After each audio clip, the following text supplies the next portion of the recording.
আল্লাহ তাআলা যদি রাসূল পৃথিবীতে বাণীবাহক হিসেবে প্রেরণ না করতেন, মানুষরা বলতো আল্লাহ আখিরাত বলে যে একটা কথা আছে এটা তো আমি বুঝি নাই, আল্লাহ মৃত্যুর পরে যে আবার জীবিত হইতে হবে এটা তো আমি শুনি নাই, আল্লাহ এই পৃথিবীতে আমি কি কি করেছি তার পাই টু পাই তোমার সুপ্রিম কোর্টের কাঠগড়ায় দাঁড়িয়ে যে বিচারের সম্মুখীন হতে হবে কেউ তো আমার কোনোদিন বলে নাই।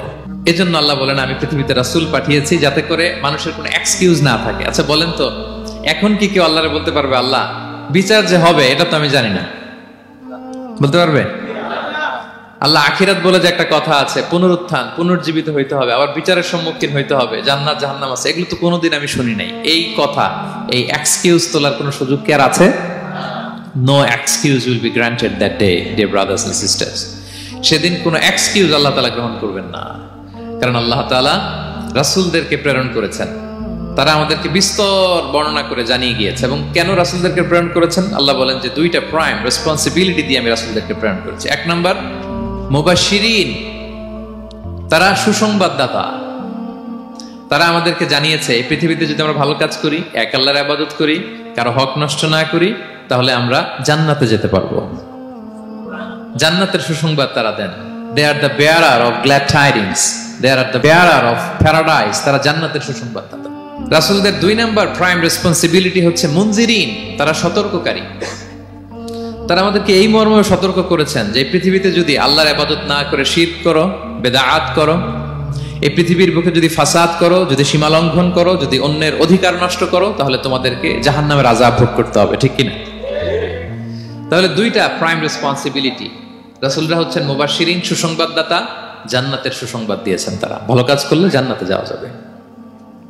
পাশাপাশি তারা হচ্ছেন সতর্ককারী। কিসের সতর্ককারী? জাহান্নামের ব্যাপারে সতর্ককারী। এই পৃথিবীতে ফাসাদ করলে, আল্লাহ তাআলার অবাধ্য হলে জাহান্নামে যেতে হবে।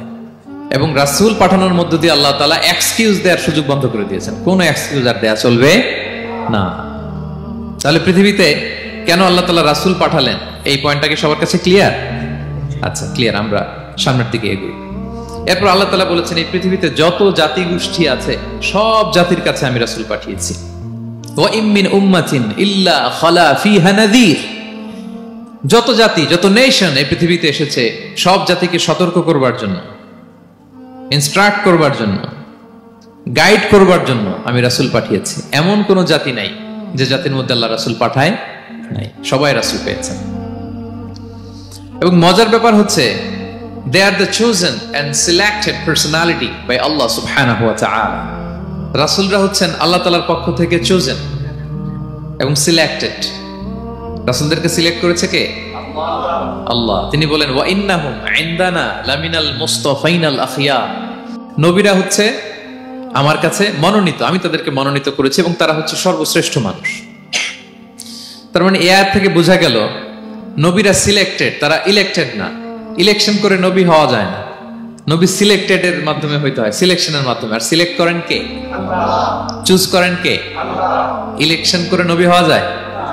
আমরা পৃথিবীর সবাই মিলে যদি ভোট দেই যে আল্লাহ আমরা সবাই ভোট দিলাম, এই হচ্ছে রাসূল, তাকে রাসূল হিসেবে আপনি কবুল করেন, হবে? ইলেকশনে ভোট দিলে আমাদের সাথে যদি ম্যানকাইন্ডের সাথে জিন কাইন্ডও যুক্ত হয়, জিনেরাও যদি বলে আল্লাহ আমরাও আছি, আমরাও দিলাম একটা করে ভোট, হবে? রাসূল হবে? ফেরেশতারাও যদি যুক্ত হয়, ফেরেশতারাও যদি বলে, মানুষও ভোট দিল, জিনেরাও দিল, ফেরেশতারাও দিল, প্রত্যেকে একটা করেই দিল, ধরেন প্রত্যেকের ভোট গণনা করার পরে দেখা গেল বিশাল ভোট কাউন্ট হয়েছে। এখন তাদের এই ভোটের উপর ভিত্তি করে রাসূল হবে কেউ? হবে? কারণ নবী ইলেকশনে হওয়া যায় না, নবী হয় সিলেকশনে। আর সিলেক্ট করেন কে? আল্লাহু ইয়ালামু হাইসু ইয়াজআলু রিসালাতাহু, কাকে রাসূল বানাবেন, কাকে তিনি নবী হিসেবে অ্যাপয়েন্ট করবেন এটা তিনিই জানেন। শুধুমাত্র, কেবলমাত্র, একমাত্র আল্লাহ তাআলা সোললি এটাকে কন্ট্রোল করেন। কেউ চাইলে কারো ভোটে, কারো ইলেকশনে নবী হওয়া যায় না। নবীরা হচ্ছেন সিলেক্টেড, চুজেন পার্সোনালিটি বাই আল্লাহ সুবহানাহু ওয়া তাআলা। তাহলে নবীরা নির্বাচিত নন, ওনারা মনোনীত। নবীরা কি নির্বাচিত?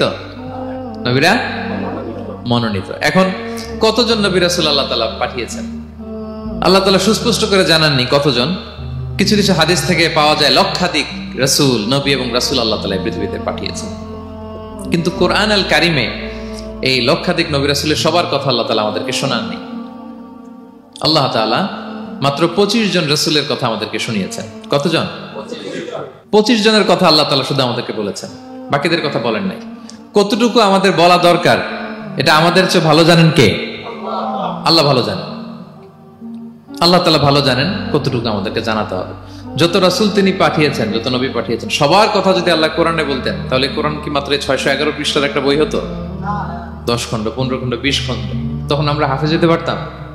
হ্যাঁ, আমরা হাফেজ তরিকুল ইসলাম পাইতাম তখন? হ্যাঁ, তাকরিম পাইতাম? তখন তো হাফেজ হওয়া যেত না। এটা যদি 15 খণ্ড 20 খণ্ডের বিশাল ভলিউম হয়, হাফেজ হওয়া যেত না। এজন্য আল্লাহ তাআলা সব নবীদের কথা আমাদেরকে শোনায় নাই, মাত্র 25 জন নবীর কথা কোরআনে আল্লাহ শুনিয়েছেন। কতজন? আল্লাহ বলেন রুসুলান কদ কসাসনাহুম আলাইকা মিন ক্বাবলু ওয়া রুসুলান লাম নাকসুসহুম আলাইক। নবী হে, অনেক রাসূলের কথা আপনাকে শুনিয়েছি, আবার অনেক রাসূলের কথা আমি শোনাই নাই। যাদের কথা শোনানোর প্রয়োজন মনে করেছি তাদের কথাই আমি শুনিয়েছি। তাহলে আমরা বুঝলাম কোরআনে বর্ণিত হয়েছে কয়জন নবী রাসূলের নাম? সবাই বলবেন আওয়াজ করে, কয়জন? 25 জন। এবং এই 25 জন নবীর মধ্য থেকে 6 জনের নামে আল্লাহ 6টা সূরা ডেডিকেট করেছেন কোরআনে। 6টা সূরা উৎসর্গ করেছেন। সূরা ইউনুস, সূরা ইউসুফ, সূরা ইব্রাহিম, সূরা মুহাম্মদ, সূরা নূহ, সূরা হুদ।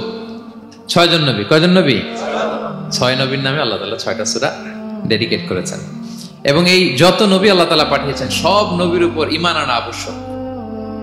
হ্যাঁ, it's compulsory to believe in every messenger sent by Allah subhanahu wa ta'ala to validate our faith. আমাদের ঈমানটাকে প্রিজার্ভ করার জন্য সব নবীর উপর আমাদের ঈমান আনতে হবে। সব নবী। আমরা যে ঈমান আনি, ঈমানে মুফাসসাল, যেখানে 7টা বিষয়ের উপর বিস্তারিত ঈমানের যে ঘোষণা আমরা দেই, আমরা তো বলি যে ঈমান একটা মুজমাল আর একটা কি মুফাসসাল। ঈমানে মুফাসসালে 7টা বিষয়ের প্রতি ঈমান আনতে হয়। আমানতু বিল্লাহি ওয়া মালাইকাতিহি ওয়া কুতুবিহি, তারপরে ওয়া রুসুলিহি। পাইছেন?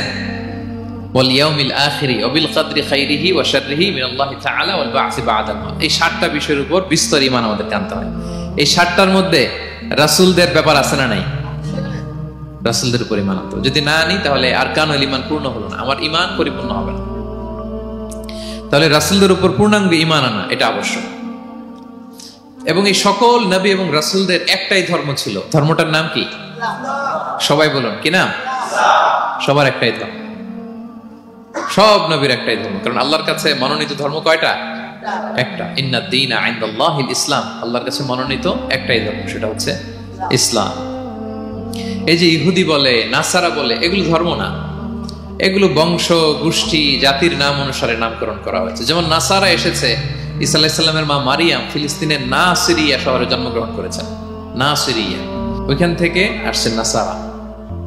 ইয়াকুব আলাইহিস সালামের 10 ছেলে, এই 10 ছেলের মধ্যে থেকে এক ছেলের নাম হচ্ছে ইয়াহুদা। এই ইয়াহুদা থেকে এসেছে ইহুদি। কিন্তু সব নবীর ধর্ম একটা। আওয়াজ করে বলুন তো সবাই, সেটা কি? ইসলাম। সবার ধর্ম একটা ছিল, ইসলাম। বিষ্ণু ইসা ইসলাম বলেন, ওয়াল আম্বিয়াউ ইখওয়াতুন লিআল্লাতিন। সেই বুখারীর বর্ণনা, নবীগণ হচ্ছে একে অন্যের বৈমাত্রেয় ভাইয়ের মতো। বৈমাত্রেয় ভাই মানে মা ভিন্ন কিন্তু বাবা এক, এরকম হয় না? ধরেন আমার বাবা যদি একাধিক বিয়ে করে, তো প্রত্যেক স্ত্রী গর্ভে যদি সন্তান আসে, তো আমরা সবাই তো ভাই, কি বলেন? কিন্তু মা ভিন্ন।